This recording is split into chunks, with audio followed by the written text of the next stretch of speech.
Hello guys, मैं self Amit Shukla, मेरे channel में आपका स्वागत है। आज इस नए वीडियो में हम बात करने वाले हैं भारतीय संविधान की। ये एक फ्रेश कोर्स है। बहुत लंबे समय से बहुत सारे स्टूडेंट्स जो थे उनकी डिमांड थी कि सर जिस प्रकार से आपने अभी मध्यकालीन इतिहास कंप्लीट किया है, आधुनिक की ओर आप बढ़ रहे हैं, उसी प्रकार से हर सब्जेक्ट का जो एक थोड़ा थोड़ा पार्ट है वो आप ले करके चलिए, तो बहुत आसानी होगी कोर्स को कवर करने में।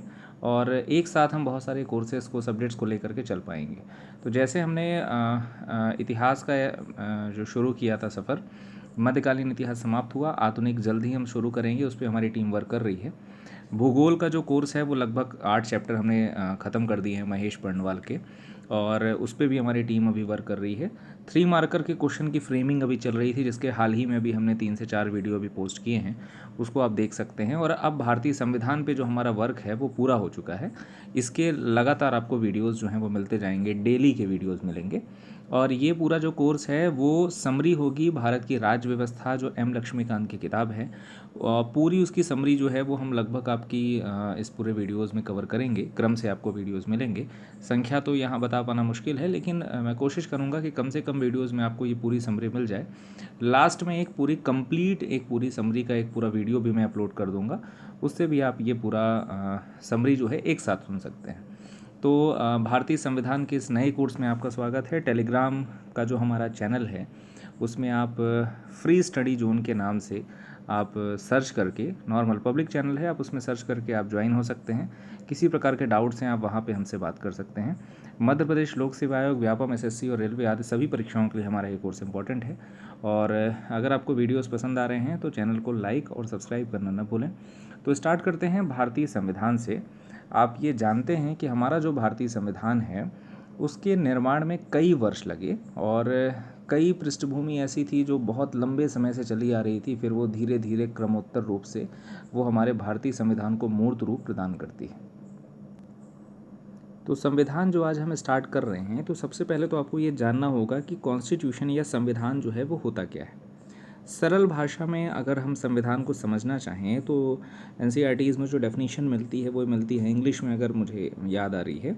ए constitution is a set of rules that guides how a country, state और other political organization works. Constitution में tell what the branches of governments are, what powers they have and how they work. तो इस प्रकार से कुछ definition जो है वो मिलती है। ये हम लोगों ने 6वीं और 7वीं की किताब में, शायद जो मुझे याद आ रहा है, ये डेफिनेशन हम लोगों ने याद की थी। बेसिक डेफिनेशन हम लोग के टीचर पूछा करते थे, तो वही डेफिनेशन जो है वो आज कुछ हमको याद आती है। तो सरल भाषा में अगर हम समझाएं तो एक ऐसा नियमों का समुच्चय जो किसी भी देश, किसी भी राज्य या किसी भी राजनीतिक संस्था को काम करने के लिए तैयार किया जाता है, वो हमारा संविधान होता है। संविधान में सिर्फ किसी भी देश या किसी भी राज्य की बात करें या किसी भी राजनीतिक संस्था से संबंधित बस नियम नहीं होते हैं। इससे हमको कुछ शक्तियाँ जो हैं वो मिलती हैं। वो शक्तियाँ स्टेट और कंट्री को तो मिलती ही मिलती हैं, पॉलिटिकल ऑर्गेनाइजेशंस को भी मिलती हैं या राजनीतिक संस्थाओं को मिलती हैं। सबसे खास बात यह है कि ये शक्तियाँ जो हैं वो उस राज्य के नागरिकों को भी मिलती हैं। ये सबसे खास बात है। संविधान की अगर हम बात करें तो संविधान 2 प्रकार के होते हैं। एक संविधान होता है लिखित संविधान, रिटन कॉन्स्टिट्यूशन उसको कहते हैं, और दूसरा संविधान होता है अलिखित संविधान।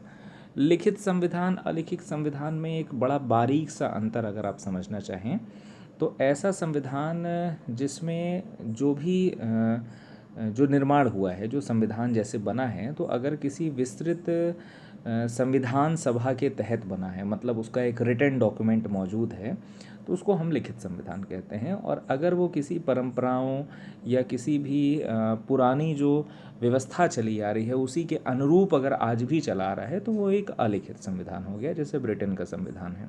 लिखित की बात करें तो जैसे हमारा भारतीय संविधान है, जैसे अमेरिका का संविधान है, ये सब लिखित संविधान के उदाहरण हैं। तो ये आपको डेफिनेशन जो है ये अक्सर किताबों में देखने को मिलती होगी। हमारे संविधान की अगर हम बात करें तो संविधान के निर्माण के लिए एक विस्तृत व्याख्या जो है वो देखने को मिलती है। आज उसी की हम बात करेंगे। ये जो पूरा वीडियो है वो इसी से संबंधित है। तो भारत में संविधान सभा के गठन का विचार जो है सबसे पहली बार 1934 में सर्वप्रथम एम.एन. रॉय ने रखा। एम.एन. रॉय जो हैं ये भारत में वामपंथी आंदोलन के प्रमुख नेता माने जाते थे, और इन्होंने ही सबसे पहली बार संविधान सभा के गठन की बात की 1934 में। 1935 का जो वर्ष रहता है वो भारतीय राष्ट्रीय कांग्रेस ने पहली बार भारत के संविधान के निर्माण के लिए आधिकारिक रूप से संविधान सभा के गठन की मांग रखी। ये वो एक प्रस्ताव पास करते हैं अपने सर्वदलीय सम्मेलन में और वो कहते हैं कि भारत के संविधान का निर्माण होना चाहिए और इस आशय से हम पहली बार हम प्रस्ताव प्रस्तुत कर रहे हैं। ऐसी बात थी भारतीय राष्ट्रीय कांग्रेस की। 35 के बाद फिर 36-37 का वर्ष जो है वो इसी प्रकार के आंदोलनों में गुजरता है और फिर 1938 में कांग्रेस की ओर से पंडित जवाहरलाल नेहरू ने घोषणा की कि स्वतंत्र भारत के संविधान के निर्माण में वयस्क मताधिकार के आधार पर संविधान सभा चुनी जाएगी। और ख़ास बात ये रहेगा कि वयस्क मताधिकार के आधार पर जो चुनी जाएगी उसमें कोई बाहरी हस्तक्षेप नहीं होगा। नेहरू साहब कह रहे थे उस समय कि जो हमारा स्वतंत्र भारत होगा, भारत को हम जल्दी से स्वतंत्र कराते हैं और संविधान का निर्माण करते हैं, उसमें जो संविधान सभा जो बनेगी, क्योंकि संविधान का निर्माण होगा तो संविधान सभा भी बनेगी, तो जो संविधान सभा बनेगी तो वो यूनिवर्सल एडल्ट सफरेज, हिंदी में इसको कहते हैं वयस्क मताधिकार।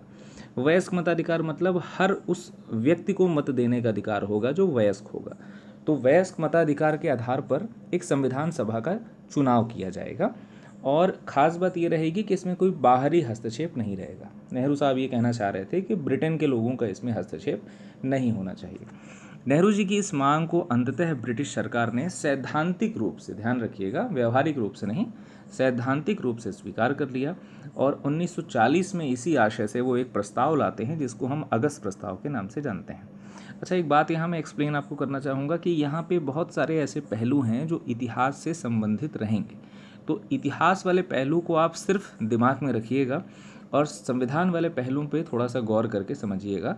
जैसे ही आप आधुनिक इतिहास जब पढ़ेंगे तो ये सब चीज़ें, क्योंकि ये जो पूरी व्याख्या है ये कहीं ना कहीं इतिहास से संबंधित है, तो इतिहास की शब्दावलियाँ जब आएंगी, जैसे अगस्त प्रस्ताव आ गया, ये भी इतिहास की बात है, परेशान नहीं होना है इसमें। ये भी आपको जैसे ही वीडियो जब आप देखेंगे आधुनिक इतिहास का तो वो चीज़ें आपकी कवर हो जाएंगी। जैसे ही वो कोर्स हमारा टीम कंप्लीट करेगी तो हम आपके लिए वो आधुनिक इतिहास का एक कंप्लीट वीडियो क्रमोत्तर लेकर के आएंगे। तो अभी आप सिर्फ इसको समझते जाइए। तो नेहरू जी की मांग को अंततः ब्रिटिश सरकार स्वीकार करती है और 1940 में एक प्रस्ताव लाती है जिसको हम अगस्त प्रस्ताव के नाम से जानते हैं। फिर 40 के बाद 42 का पूरा एक वर्ष रहता है जिसमें ब्रिटिश सरकार के कैबिनेट मंत्री रहते हैं स्टैफर्ड क्रिप्स। क्रिप्स साहब जो हैं वो नेहरू साहब के बहुत अच्छे मित्र रहते हैं। लंदन प्रवास के दौरान नेहरू साहब और क्रिप्स साहब की अक्सर बैठकें वो होती थी, तो इसी कारण से इसी का फ़ायदा उठा करके ब्रिटिश सरकार जो है वो स्टैफर्ड क्रिप्स को जो है वो स्वतंत्र संविधान के निर्माण के लिए सरकार के एक प्रारूप प्रस्ताव के साथ भारत भेजती है। और क्रिप्स साहब जो हैं वो 42 में भारत आते हैं एक प्रस्ताव लेकर के, और इस प्रस्ताव में जितनी भी बातें बताई गई थीं वो तुरंत स्वीकार्य नहीं थी। मतलब स्टैफर्ड साहब जब स्वतंत्र संविधान के निर्माण के लिए सरकार के एक प्रतिनिधि के रूप में आते हैं और वो कहते हैं कि भाई ये हमने प्रस्ताव तैयार किया है आपके संविधान निर्माण के लिए, लेकिन इसमें जितनी भी कंडीशंस लिखी हैं इस प्रस्ताव में वो द्वितीय विश्व युद्ध जब समाप्त हो जाएगा तब हम इसको अपनाएंगे। यही प्रस्ताव क्रिप्स प्रस्ताव रहता है। तो अब बात ये आती है कि भाई जितनी कंडीशन आपने हमको बताई हैं ये आप अभी स्वीकार नहीं कर रहे हो, द्वितीय विश्व युद्ध समाप्त होने के बाद स्वीकार करोगे तो कहीं ऐसा ना हो कि द्वितीय विश्व युद्ध में आपकी हार हो जाए, तब उस समय की परिस्थितियां कैसी होंगी। इस प्रस्ताव को मुस्लिम लीग इसीलिए अस्वीकार भी कर देती है और कांग्रेस भी अस्वीकार कर देती है। और मुस्लिम लीग जब अस्वीकार करती है तो वो एक तर्क ये भी देती है कि भारत के 2 स्वायत्त हिस्से होंगे, मतलब वो पाकिस्तान की बात कर रही है, क्योंकि इस प्रस्ताव में पाकिस्तान के निर्माण की बात नहीं की गई थी। तो इसी कारण से मुस्लिम लीग के अस्वीकार करने का एक ये भी कारण था कि भाई इसमें पाकिस्तान की बातें जो हैं वो तो की ही नहीं गई हैं, और हमारा तो शुरुआत से ही मत था कि भाई पाकिस्तान नाम का हमको, या हमको एक भारत से अलग एक हमको एक राष्ट्र चाहिए। अंततः भारत में कैबिनेट मिशन जो है वो भेजा जाता है। इसने 2 संविधान सभाओं की मांग को ठुकरा दिया, क्योंकि मुस्लिम लीग तो पहले कह रही थी कि भाई हमको तो अलग संविधान सभा चाहिए, तो 2 संविधान सभाओं की मांग को ठुकरा दिया। लेकिन उसने ऐसी संविधान सभा के निर्माण की योजना सामने रखी जिसे मुस्लिम लीग काफ़ी हद तक संतुष्ट हो जाती है। तो इस तरीके से कैबिनेट मिशन फाइनली जब आता है तब संविधान सभा की बात जो है वो कुछ हद तक बात होती है पूरी, और अब संविधान सभा का गठन भी कर दिया जाता है। संविधान कैबिनेट मिशन जो सुझाती है प्रस्ताव नवंबर 1946 में इसके तहत संविधान सभा का गठन होता है। विशेषता उसकी जो रहती है उसको समझिएगा, क्योंकि यहाँ पे कुछ आंकड़े आएंगे, आंकड़ों को आपको समझना होगा, उसी के आधार पे आप आगे अंतिम तक बात मेरी समझ पाएंगे। तो अब देखिए जो इसकी विशेषता होती है वो क्या क्या है। इस संविधान सभा की जो कुल सदस्य संख्या होती है वो 389 नियत की जाती है।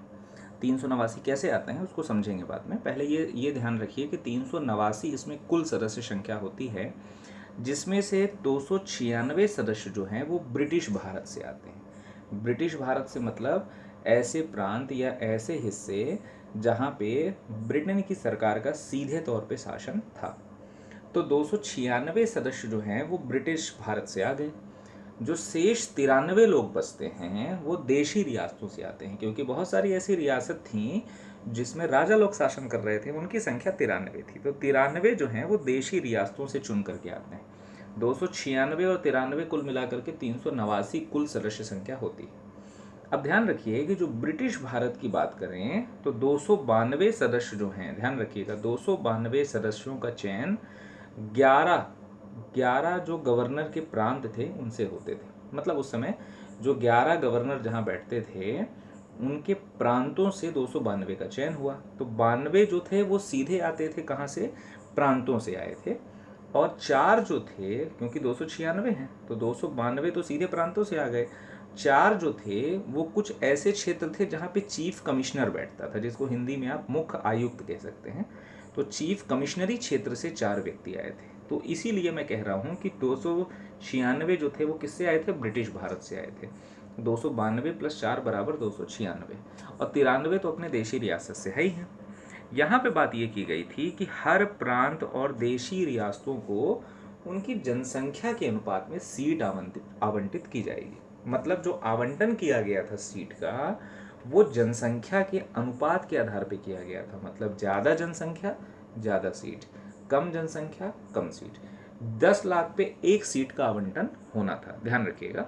जनसंख्या के अनुपात में वैसे 10 लाख पे 1 सीट का आवंटन होना था। मतलब मान लीजिए कि 10 लाख अगर किसी शहर की जनसंख्या है तो 1 सीट वहाँ से होगी, अगर 20 लाख है तो 2 सीट वहाँ से होगी। इस तरीके से उन्होंने आवंटित करके रखा था। अब उन्होंने एक चीज़ ये भी बोल दी थी कि हर ब्रिटिश प्रांत में, ध्यान रखिएगा, हर ब्रिटिश प्रांत को जितनी सीटें मिली हैं उसका निर्धारण जो है वो 3 समुदाय के बीच में होगा, और 3 समुदायों के बीच में उनकी जनसंख्या के अनुपात में वो विभाजन किया जाएगा। मेरी बातें आप समझ रहे हैं। मतलब उन्होंने कहा कि प्रत्येक ब्रिटिश प्रांत में, क्योंकि 292 + 4 ये 296 ब्रिटिश प्रांत हो गए। अब उन्होंने कहा कि हर ब्रिटिश प्रांतों को जितनी सीट दी जाती है या जितनी सीट आवंटित होती है उसका निर्धारण जो होगा वो समुदाय के आधार पर होगा। अब ये देखा जाएगा कि उस समुदाय में उनकी जनसंख्या का अनुपात कितना है उस समुदाय की। तो समुदाय जो उन्होंने बांटा वो 3 तरीके से बांटे, मुस्लिम, सिख और सामान्य। मुस्लिम का अलग समुदाय, सिख का अलग समुदाय, और सामान्य में सब आ जाते थे, चाहे वो बौद्ध हो चाहे जैन हो, वो सब सामान्य में आ जाते थे। अब उन्होंने कहा कि प्रत्येक समुदाय का जो प्रतिनिधि होगा, तो प्रत्येक समुदाय के प्रतिनिधियों का चुनाव जो होगा वो प्रांतीय असेंबली में होगा। जो प्रांतों में जो असेंबली होती थी, प्रांतीय असेंबली में उसी समुदाय के सदस्यों द्वारा किया जाएगा। एक तो कहाँ होगा, प्रांतीय असेंबली में, और चुनाव कौन करेगा, उसी समुदाय के सदस्य करेंगे। मतलब अगर मुस्लिम समुदाय का कोई कैंडिडेट खड़ा है तो उसका चुनाव जो है वो मुस्लिम ही करने वाले हैं, उसको सिख या सामान्य व्यक्ति नहीं करेंगे। और वो जो चुनाव होगा वो एकल संक्रमणी मत पद्धति के माध्यम से समानुपातिक प्रतिनिधित्व तरीके से होगा। जैसे आज राष्ट्रपति का चुनाव होता है उसी प्रकार से एकल संक्रमणी मत के माध्यम से समानुपातिक प्रतिनिधित्व तरीके से मतदान किया जाएगा। देशी रियासतों के बारे में बोला गया कि इनके प्रतिनिधियों का चयन जो है वो रियासत का जो भी प्रमुख होगा, राजा जो होगा, उसके द्वारा किया जाएगा।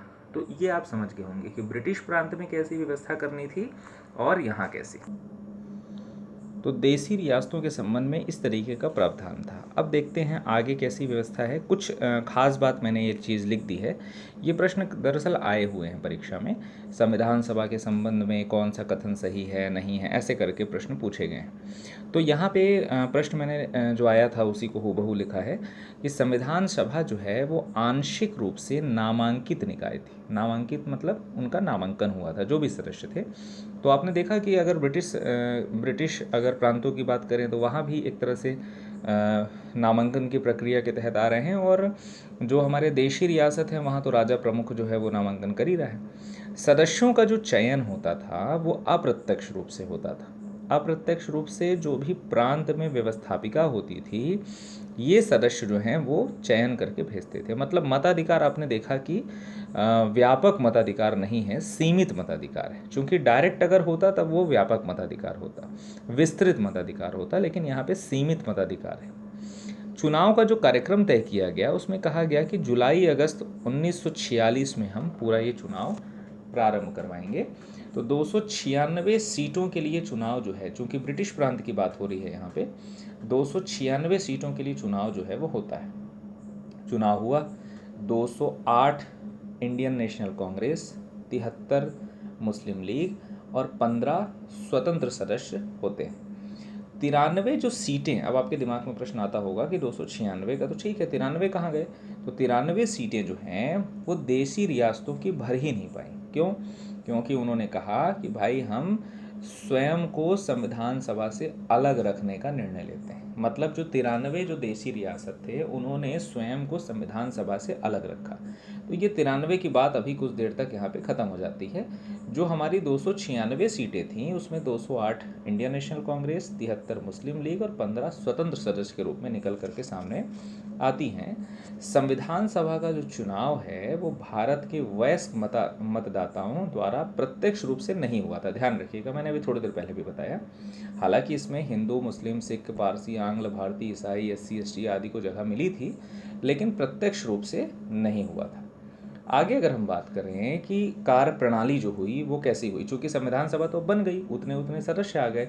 अब इसके आगे हमको संविधान भी तो बनाना है। तो संविधान बनाने के लिए वो कार्य प्रणाली तय करते हैं कि भाई कैसे कैसे हम बात करेंगे। तो मुस्लिम लीग बहिष्कार करती है। बहिष्कार क्यों करती है? क्योंकि आपने देखा 208 सदस्य हैं कांग्रेस के और 73 जो हैं वो मुस्लिम लीग के हैं। तो स्वाभाविक सी बात है कि बहिष्कार करेगी, क्योंकि उसको सीटें कम मिली।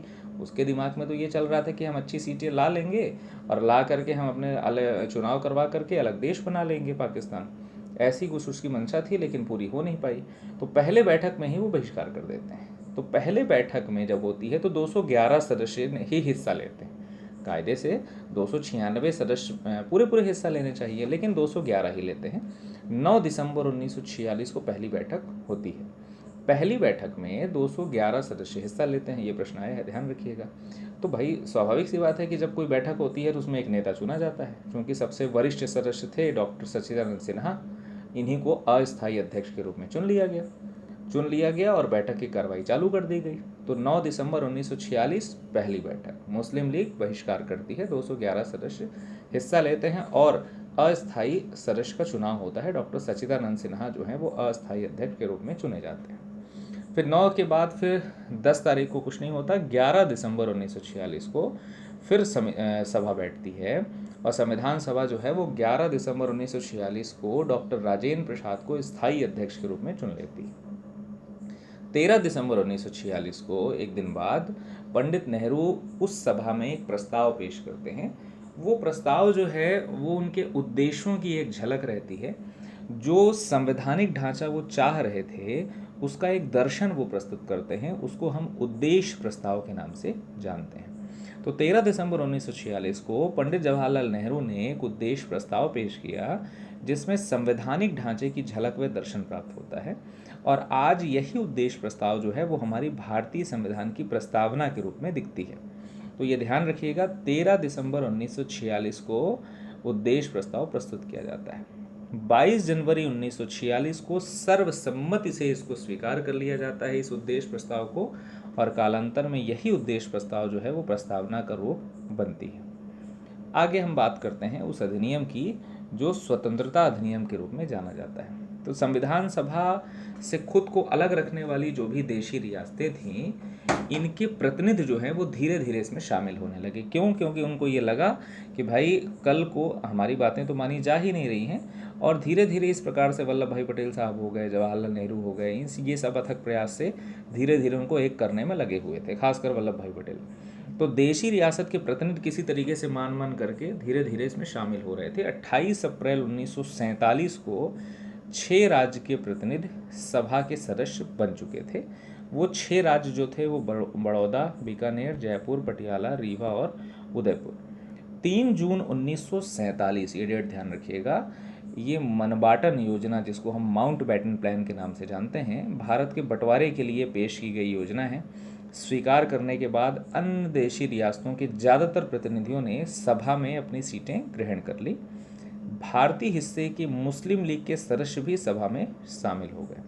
तो कुल मिलाकर के इसको अगर हम एक्सप्लेन करें तो जो हमारी संविधान सभा 46 में गठित होती है, 46 में जब हमारा प्लान आता है, 46 में गठित होती है, उसके बाद फिर ऐसी कुछ परिस्थितियाँ बनती हैं जिसमें भारत का विभाजन करना पड़ता है, और स्वतंत्रता अधिनियम इसी तरीके से, चूँकि माउंट बैटन साहब उस समय रहते हैं गवर्नर जनरल, और विचार विमर्श करते हैं, सर्वदलीय सम्मेलन बुलाते हैं, लेकिन कोई निष्कर्ष नहीं निकलता, और अंततः उनको ये बात माननी पड़ती है कि भारत का विभाजन जो है वो करना पड़ेगा, और इस प्रकार से भारत का विभाजन वो करते हैं। स्वतंत्रता अधिनियम जो होता है वो पेश किया जाता है, चूँकि भारत को अब स्वतंत्र भी करना है, चूँकि एटली साहब ने घोषणा कर ही दी थी, जो ब्रिटेन के प्रधानमंत्री थे, कि भारत को भी उसकी स्वतंत्रता का अधिकार है और हम इनको स्वतंत्र कर देंगे। तो इस प्रकार से स्वतंत्रता अधिनियम लाया जाता है, और स्वतंत्रता अधिनियम में धीरे धीरे देशी रियासतों के प्रतिनिधि जो हैं वो शामिल होने लगते हैं, और फिर आप देखिए माउंट बैटन प्लान 47 में आता है, जिसके तहत भारत का विभाजन कर दिया जाता है। और इसमें अगर हम बात करें माउंट बैटन प्लान की और भारतीय स्वतंत्रता अधिनियम 1947 की, तो सभा की स्थिति में 3 परिवर्तन किए जाते हैं। अब 1947 का जो हमारा अधिनियम है वो परिवर्तन, 3 परिवर्तन उसमें होते हैं। पहला, पूर्णतः संप्रभु निकाय ब्रिटिश संसद द्वारा बनाए गए किसी कानून को बदल या समाप्त कर सकती है। मतलब ये बात की जा रही है, स्वतंत्रता जो हमारा अधिनियम है वो संविधान सभा के संदर्भ में बात की जा रही है। तो संविधान सभा की स्थिति में 3 परिवर्तन किए जाते हैं कि जो हमारी ये सभा है ये पूर्णतः संप्रभु निकाय होगी। संप्रभु मतलब स्वयं के निर्णय लेने में वो सामर्थ्य हो। तो संप्रभु निकाय ब्रिटिश संसद द्वारा बनाए गए किसी कानून को वो बदल भी सकती है, समाप्त भी कर सकती है। ये बात हो रही है संविधान सभा की, पहला परिवर्तन। दूसरा, संविधान सभा को 2 अलग अलग काम सौंपे गए। पहला, स्वतंत्र भारत के लिए आप एक तो संविधान निर्माण करिए, जो कि काम संविधान सभा कर ही रही है। दूसरा, देश के लिए आम कानून भी बनाइए, जिसके लिए विधायिका का सृजन कर दिया गया। तो ध्यान रखिए, संविधान सभा जो है वो अब काम करेगी कि भैया संविधान निर्माण हमको करना है, और दूसरा काम विधायिका करेगी, अध्यक्ष जीवी मावलंकर साहब वहीं बनाए जाते हैं, और देश के लिए अब आम कानून बनेगा। वो कानून जो है वो नागरिकों के लिए होगा। विधायिका का काम रहेगा वो इस प्रकार का कानून का सृजन करे। तो इस प्रकार संविधान सभा स्वतंत्र भारत की पहली संसद का रूप ले लेती है, जो कि आप देखिए कार्यपालिका विधायिका संसद का रूप ले लेती है, जो 26 नवंबर 1949 तक इन दोनों रूपों में कार्य करती रहती है। और फिर आगे आप देखेंगे कि फिर हम लोकसभा और राज्यसभा का फिर इसी को रूप दे देंगे। तो मुस्लिम लीग के जो सदस्य होते हैं, मुस्लिम लीग के सदस्य भारतीय संविधान से अलग हो जाते हैं, क्योंकि अब उनका देश भी अलग हो गया। तो सीटें जो 389 आपने देखी थी वो घट करके 299 हो जाती हैं। 389 से 299 सीट अब जो बची, उन 299 में 229 हो जाती हैं ब्रिटिश प्रांत की, और 70 हो जाती हैं देशी रियासतों की। चूँकि अभी भी ब्रिटिश प्रांत तो है ही हैं, तो ब्रिटिश प्रांत 229 और 70 देशी रियासत। अब संविधान सभा के जो कार्य हैं उसको समझते हैं। तो मई 1949 में संविधान सभा जो है राष्ट्रमंडल से भारत की सदस्यता का सत्यापन करती है। 22 जुलाई 1947 को हम राष्ट्रीय ध्वज अपनाते हैं। 24 जनवरी 1950 को हम राष्ट्रीय गान अपनाते हैं। 24 जनवरी 1950 को ही हम राष्ट्रीय गीत अपनाते हैं। तो अब इससे जुड़ी हुई कुछ जो खास बातें हैं वो इस पे मैंने लिख दी हैं। जैसे संविधान जो हमारा है वो 2 वर्ष 11 महीने 18 दिन में पूरा होता है। कुल 11 बैठकें होती हैं, 114 दिन बहस चलती है। लगभग 60 देशों के संविधान का अवलोकन होता है, उसके बाद फिर हमारा संविधान जो है वो तैयार किया जाता है। उस समय कुल 64 लाख रुपए का खर्चा बैठा था हमारे संविधान को बनाने में। 24 जनवरी 1950 को संविधान सभा की अंतिम बैठक जो है वो होती है और इसी दिन जो है वो संविधान लागू हो जाता है। 26 जनवरी 1949 को संविधान को अंगीकृत जो है वो किया जाता है। ध्यान रखिएगा, 26 जनवरी 1949 को संविधान को अंगीकृत करते हैं और संविधान सभा लागू जो होती है वो 24 जनवरी 1950 को होती है। ये सब प्रश्न आए हुए हैं, जैसे ये वाला प्रश्न था जो मैंने अभी आपको बताया कुछ देर पहले कि संविधान सभा के अन्य कार्य। ये प्रश्न जो है ये कई बार पूछा गया है, मतलब ये पूछ लेता है कि राष्ट्रीय ध्वज कब अपनाया गया, राष्ट्रीय गान कब अपनाया गया, राष्ट्रीय गीत कब अपनाया गया, या राजेंद्र प्रसाद को प्रथम राष्ट्रपति कब नियुक्त किया गया। ऐसे करके प्रश्न ये सीधे सीधे पूछे जाते हैं। और ऐसे ही ये वाले प्रश्न जो हैं, जैसे कब हमारा संविधान कितने समय में पूरा हुआ, 2 वर्ष 11 माह 18 दिन, कितनी बैठकें हुई, कितने दिन बहस चली, कितने देशों के संविधान का अवलोकन हुआ, ये भी प्रश्न बन सकता है, कितने लाख रुपए खर्च हुए। फिर लागू, ये बहुत इंपॉर्टेंट प्रश्न है कि संविधान लागू, ये वर्ड ही आप याद रखिएगा। संविधान लागू 1950 में होता है और अंगीकृत जो है वो 1949 में होता है। ये ऐसे ही वर्ड पूछता है क्योंकि जब प्रश्न पूछेगा तो इन्हीं 2 वर्ड को पकड़ करके वो डिस्टर्ब करता है। तो कुल मिलाकर के 49 और 50 ये दोनों आपको सन याद रखने हैं। संविधान सभा की कुछ समितियां होती हैं जो काम करती हैं इस पर। तो संविधान सभा ने संविधान निर्माण से संबंधित अलग अलग कार्यों करने के लिए समितियों का गठन किया, क्योंकि भाई एक व्यक्ति जो है वो इतना बड़ा संविधान या एक समिति इतना बड़ा संविधान बना नहीं सकती, तो उन्होंने टास्क बांट दिया। भाई बहुत सारे लोगों के उन्होंने क्या किए कि काम बांट दिए और समितियों के माध्यम से वो काम करने लगे। तो अलग अलग समितियां बनी जिनके अलग अलग काम थे। तो कुछ बड़ी थी, कुछ छोटी थी। 8 बड़ी समितियां थीं और बाकी जो अन्य समितियां थी वो छोटी छोटी समितियां थीं। बड़ी समितियां हमको याद रखना है, जैसे संघ शक्ति समिति। ध्यान रखिए, जब आप समिति पढ़ें तो उसके अध्यक्ष जरूर पढ़ें, क्योंकि अध्यक्ष ही प्रश्न में पूछे जाते हैं। तो संघ शक्ति समिति जो है जवाहरलाल नेहरू उसके अध्यक्ष रहते हैं। संघीय संविधान समिति के भी अध्यक्ष जवाहरलाल नेहरू रहते हैं। प्रांतीय संविधान समिति के अध्यक्ष जो हैं सरदार पटेल रहते हैं। प्रारूप समिति, सबसे इंपॉर्टेंट समिति के अध्यक्ष B.R. अम्बेडकर रहते हैं। प्रक्रिया नियमन समिति के अध्यक्ष राजेंद्र प्रसाद रहते हैं। राज्य समिति के अध्यक्ष जवाहरलाल नेहरू रहते हैं और संचालन समिति के अध्यक्ष राजेंद्र प्रसाद रहते हैं। कुछ सलाहकारी समितियां भी होती हैं। सलाहकारी मतलब सलाह देने के लिए समितियां बनाई गई थी, जैसे मौलिक अधिकार उप समिति के अध्यक्ष J.B. कृपलानी, अल्पसंख्यक उप समिति के अध्यक्ष H.C. मुखर्जी, आंशिक मतलब उत्तर पूर्वी रूप से छोड़े गए क्षेत्र हेतु उप समिति असम को छोड़ करके G. बरदोई को इसमें अध्यक्ष बनाया गया था। आंशिक रूप से छोड़े गए क्षेत्रों के लिए उप समिति जो थी वो A.V. ठक्कर थे इसके अध्यक्ष। और जो उत्तर पश्चिमी मतलब north west frontier tribal area के लिए जो उप समिति बनी थी, इसके अध्यक्ष जो हैं वो मेंशन नहीं थे, लेकिन ये भी एक समिति बनाई गई थी सलाहकारी समिति के रूप में। तो ये कुछ समितियां थी जो सलाह का काम करती थी। कोई ऐसा हमेशा इनकी ज़रूरत नहीं पड़ती थी, जब कोई ऐसा उस विशेष मुद्दा उससे संबंधित होता था तो सलाह देने के लिए इनकी ज़रूरत पड़ती थी। तो कुल मिलाकर के ये जो समितियां हैं ये सलाह का काम करती थी। छोटी समितियों की बात करें तो छोटी समितियों में कुछ खास समिति हैं, जैसे वित्त और कर्मचारी स्टाफ समिति के अध्यक्ष राजेंद्र प्रसाद थे। क्रीडेंशियल समिति जो थी वो कृष्णा स्वामी अय्यर इसके अध्यक्ष थे। सदन समिति के अध्यक्ष पट्टाभी सीतारमैया थे। कार्य संचालन समिति के अध्यक्ष K.M. मुंशी थे। राष्ट्र ध्वज तदर्थ समिति के अध्यक्ष राजेंद्र प्रसाद थे। संविधान सभा कार्य समिति के अध्यक्ष G.V. मावलंकर थे। सुप्रीम कोर्ट तदर्थ समिति के अध्यक्ष S. वरदाचार्य थे। मुख्य आयुक्त प्रांतीय समिति के अध्यक्ष P. सीतारमैया थे, पट्टाभी सीतारमैया। नागरिकता तदर्थ समिति के अध्यक्ष S. वरदाचार्य थे। प्रेस समिति के अध्यक्ष उषा नाथ सेन थे। भाषाई प्रांत समिति के अध्यक्ष S.K. धर थे। वित्तीय प्रावधान जांच समिति के अध्यक्ष नलिनी सरकार थीं। प्रारूप संविधान जांच समिति के अध्यक्ष जवाहरलाल नेहरू थे। ये कुछ छोटी समितियां थीं, ऐसी और भी बहुत सारी समितियां थीं, ये कुछ मैंने इंपॉर्टेंट थी जिसको मैंने यहाँ पे जगह दे दी। नोट करके जो मैंने लिखा है कि S. वरदाचार्य जिनका नाम अभी आया, नलिनी सरकार और S.K. धर, ये सभा के सदस्य नहीं थे, ध्यान रखिएगा, मतलब संविधान सभा के सदस्य नहीं थे, बाहर से बुलाए गए थे। तो ये जो व्यक्ति हैं ये ध्यान रखिएगा, ये 3 ऐसे व्यक्ति हैं जो संविधान सभा के सदस्य नहीं थे।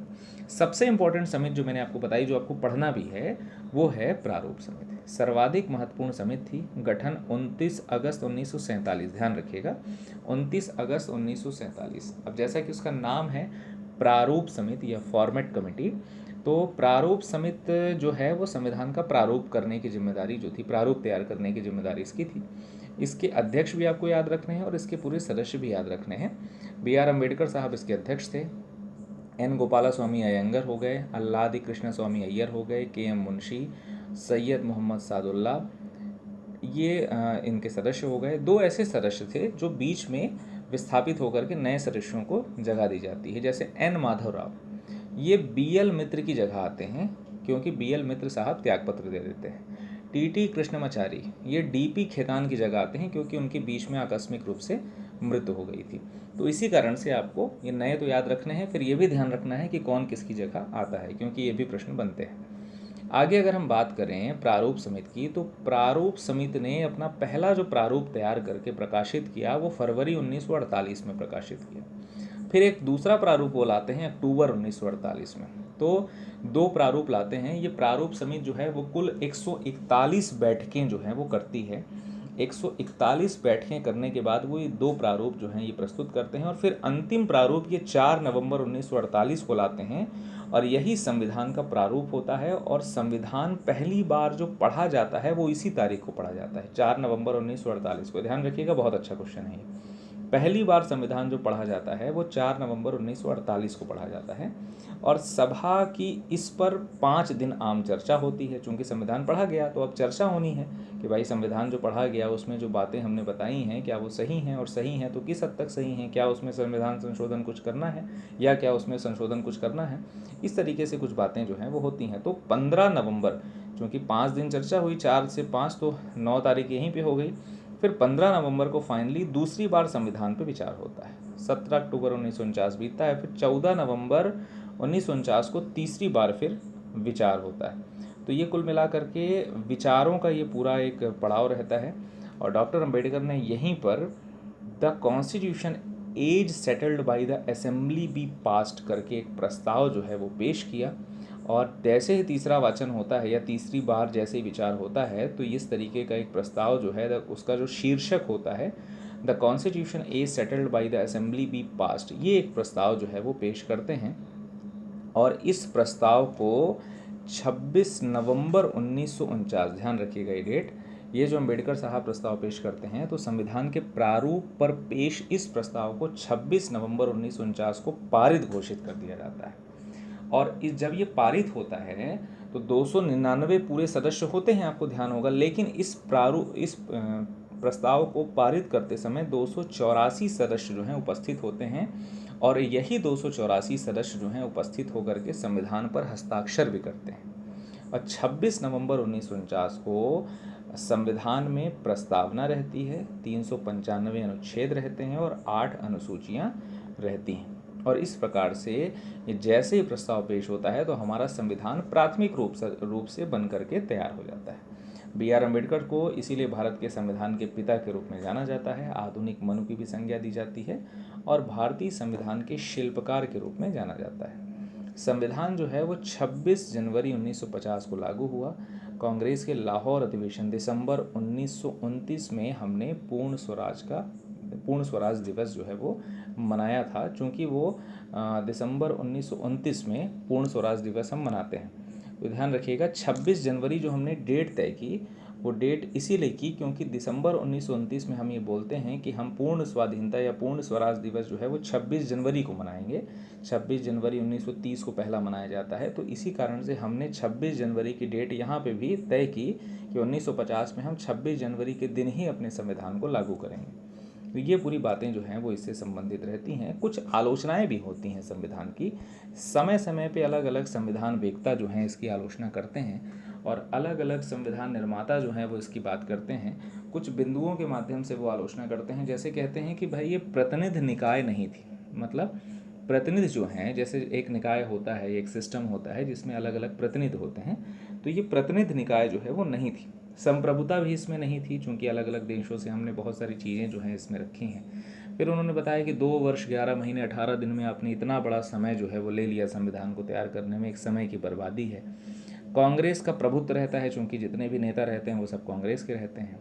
वकीलों और राजनीतिज्ञों का प्रमुख है, चूँकि जितने भी बड़े बड़े उस समय नेता थे वो सब वकालत पेशे से जुड़े थे, सब बड़े बड़े राजनीतिक थे। तो उन्होंने बताया कि भाई उन्हीं का प्रभुत्व है, कोई आम जन का व्यक्ति जो है वो इसमें शामिल नहीं है। और सबसे बड़ी आलोचना जो करते हैं, जैसे लॉर्ड विस्काउंट साहब कहते हैं कि हिंदुओं का निकाय है ये, मतलब हिंदुओं का प्रभुत्व जो है इस पूरी संविधान सभा में रहता है। क्योंकि उस समय मुस्लिम लीग के सदस्य जो थे भी वो भी चले गए थे और जो शेष व्यक्ति बचे वो सब हिंदू थे, तो इन्होंने हिंदुओं का प्रभुत्व वाला संविधान इसको बताया। नोट करके मैंने लिखा है कि संविधान सभा द्वारा हाथी को प्रतीक के रूप में अपनाया गया। ये ध्यान रखिएगा, हाथी को वो मुहर या प्रतीक के रूप में अपनाते हैं। BN राव साहब जो हैं ये संविधान सभा के कानूनी या संवैधानिक सलाहकार के रूप में रहते हैं। तो ये कुछ ऐसे प्रश्न हैं जो आपकी परीक्षा में आए हैं। उस समय आपको ध्यान रखना है कि जो आयंगर साहब रहते हैं वो संविधान सभा का सचिव रहते हैं। LN मुखर्जी साहब संविधान सभा के मुख्य प्रारूपकार रहते हैं। ध्यान रखिएगा, LN मुखर्जी साहब संविधान सभा के मुख्य प्रारूपकार रहते हैं। प्रेम बिहारी नारायण रायजादा जो हैं वो भारतीय संविधान के प्रमुख सुलेखक रहते हैं। सुलेखक मतलब कैलीग्राफर रहते हैं। कैलीग्राफी आपने देखी होगी। मूल संविधान जब आप पढ़ेंगे तो वो इटैलिक शैली में लिखा गया है। इटैलिक शैली आपने देखे होंगे जब आप कंप्यूटर वगैरह में, जैसे जहाँ पे ऊपर ऑप्शन रहते हैं, बोल्ड होता है, इटैलिक होता है, तो वो ये वही वाली इटैलिक की बात हो रही है। हल्का सा जैसे आप आई सामान्यतः आप देखते हैं तो ऐसा लिखता है, लेकिन इसी को थोड़ा सा आप ऐसे देख लीजिए तो ये इटैलिक हो जाता है, मतलब ये हल्का सा टेढ़ा कुल मिला करके। तो इटैलिक शैली में मूल संविधान लिखा गया है। क्योंकि उस समय एक अच्छे सुलेखक थे कैलीग्राफर प्रेम बिहारी नारायण रायजादा, इन्होंने इस प्रकार की रचना की। मूल संस्करण का सौंदर्यीकरण अच्छा सा किया गया था, उसकी सजावट की गई थी। शांति निकेतन के जो कलाकार थे उन्होंने इस प्रकार का काम किया था। खास तौर से ये मदन लाल बोस और सुंदर डंग ने इस प्रकार का काम किया था। 17 अप्रैल 1952 को अंतरिम संसद का अस्तित्व समाप्त हो जाता है और पहली निर्वाचित सांसद दोनों सदनों के साथ मई 1952 में आती है। तो इस प्रकार से आपने देखा कि जो हमने संसद पहले बनाई थी अंतरिम कार्य करने के लिए, उसका अस्तित्व समाप्त हो जाता है। 52 में नई संसद जो है वो आ जाती है। मूल प्रस्तावना की अगर हम बात करें तो प्रेम बिहारी नारायण रायजादा द्वारा हस्तलिखित और राम मनोहर सिन्हा द्वारा सौंदर्यीकृत व अलंकृत किया गया। ये प्रस्तावना की बात हो रही है, ध्यान रखिएगा। जो हमारी प्रस्तावना है, आपको ध्यान होगा जो उद्देश्य प्रस्ताव जवाहरलाल नेहरू ने प्रस्तुत किया उसमें वही आगे चल करके प्रस्तावना बनती है। तो जो मूल प्रस्तावना है उसको रायजादा जी जो हैं ये हाथ से लिखते हैं और राम मनोहर सिन्हा इसको सौंदर्यीकृत करते हैं, उसको डिज़ाइन, उसको अलंकृत करने का काम उनका रहता है। मूल संविधान के हिंदी संस्करण का जो सुलेखन है वो वसंत कृष्ण वैद्य द्वारा किया जाता है, जिसमें नंदलाल बोस ने सुंदर ढंग से उसको अलंकृत और सौंदर्यीकृत किया। ये कुछ ऐसी बातें हैं हमारे भारतीय संविधान से संबंधित, और ये कुछ ऐसे फैक्ट मैंने आपको बताए पिछले कुछ मिनटों में जो जनरल किताबों में नहीं देखने को मिलते।